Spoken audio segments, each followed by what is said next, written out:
Justin Hodge was kind enough to invite me to the Childhood Savings Account conference or summit that was held last year at the School of Social Work. And ever since then, I have been waiting with bated breath for this moment. So thank you.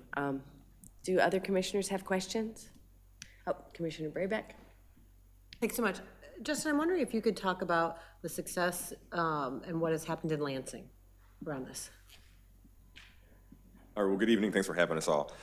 So we learned a lot of lessons from Lansing, one of them being that the 529 would be the most effective way to go. They went with a different model where they partnered with a credit union. So we had to go through this process where we interviewed different credit unions to see who would be a good steward of the accounts.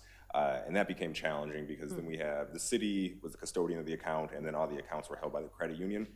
The credit union's been a great partner, and they do it all for free, but there was a lot more work on the city side by doing it that way. We also learned that the parents are more likely to engage if the parents get something too.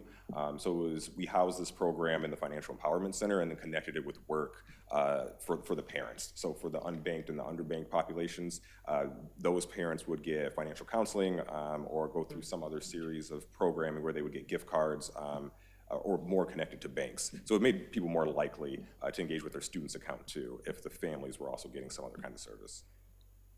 Were there things that you feel like, I mean, you just talked about the education piece, which was great.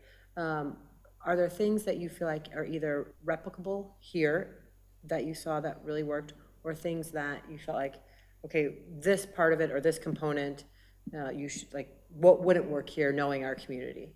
Yeah, I think the programming in the schools worked really well, and we could do that here too.